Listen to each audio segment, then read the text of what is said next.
வணக்கம். தமிழக சட்டமன்ற தேர்தலை முன்னிட்டு திருநெல்வேலி மாவட்டம் நாங்குநேரி சட்டமன்ற தொகுதிக்குட்பட்ட களக்காடு பகுதியில் மாவட்ட காவல்துறையினர் மற்றும் மத்திய எல்லை பாதுகாப்பு படை வீரர்கள் இணைந்து களக்காடு பஜாரிலிருந்து காடுவெட்டி சிங்கிகுளம் வழியாக கொடி அணிவகுப்பை இன்று நடத்தினர்.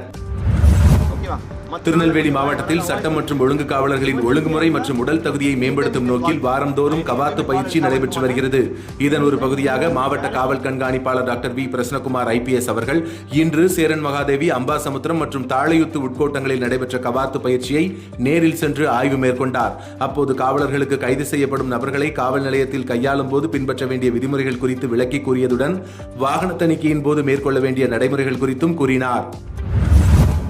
திருநெல்வேலி மாவட்டத்தில் சட்டம் ஒழுங்கை பாதுகாக்கவும் குற்ற சம்பவங்களை தடுக்கும் நோக்கில் அனைத்து உட்கோட்ட காவல் நிலைய எல்லைக்குட்பட்ட முக்கிய பகுதிகளில் மாவட்ட காவல்துறையினர் இன்று வாகன தணிக்கை நடவடிக்கைகளை மேற்கொண்டனர். தற்போது கேஸ் சிலிண்டர் தட்டுப்பாடு நிலவுவது போன்ற ஒரு சூழல் பல்வேறு இடங்களில் கட்டமைக்கப்பட்டுள்ளது. ஆனால் உண்மையில் அப்படி எதுவும் இல்லை என்று அரசு விளக்கி கோரியும் பல்வேறு இடங்களில் கேஸ் சிலிண்டரை பல நபர்கள் பதுக்கி வைத்து வருகின்றனர். அப்படி திருப்பூரில் வணிக சிலிண்டரை பதுக்கி வைத்து கூடுதல் விலைக்கு விற்ற ஒரு தனியார் கேஸ் ஏஜென்சிக்கு சீல் வைக்கப்பட்டிருக்கிறது.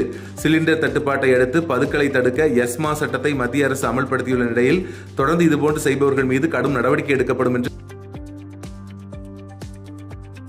கடந்த சில நாட்களாக கேஸ் சிலிண்டர் பயனாளர்களின் மொபைல்களுக்கு உங்கள் LPG KYC நிலுவையில் உள்ளது, LPGக்கு ஆதார் இணைப்பு நிலுவையில் உள்ளது, LPG இணைப்பு துண்டிக்கப்படாமல் இருக்க உடனடி கட்டணம் செலுத்தவும், LPG கேஸ் சிலிண்டர் தட்டுப்பாடு வருவதற்கு முன்பு அட்வான்ஸ் புக்கிங் செய்ய இந்த கேஸ் ஏஜென்சி ஆப்பை டவுன்லோட் செய்து அதன் மூலமாக கட்டணம் செலுத்தவும் என்பது போன்ற போலி செய்திகள் பரப்பிவிடப்பட்டுக் கொண்டிருக்கிறது. அதை யாரும் நம்ப வேண்டாம். வழக்கமான முறைப்படியே கேஸ் சிலிண்டரை புக் செய்து பாதுகாப்பாக பணம் செலுத்துமாறு பொதுமக்களுக்கு சைபர் கிரைம் காவல்துறை எச்சரிக்கை விடுத்துள்ளது. மேலும் சைபர் கிரைமால் பாதிக்கப்பட்டால் உடனடியாக 1330 என்ற டோல் ஃப்ரீ எண்ணுக்கோ cybercrime.gov.in என்கிற வெப்சைட் மூலமாகவோ புகார் செய்ய என்று தமிழக சைபர் கிரைம் காவல்துறை தகவல் வெளியிட்டுள்ளது.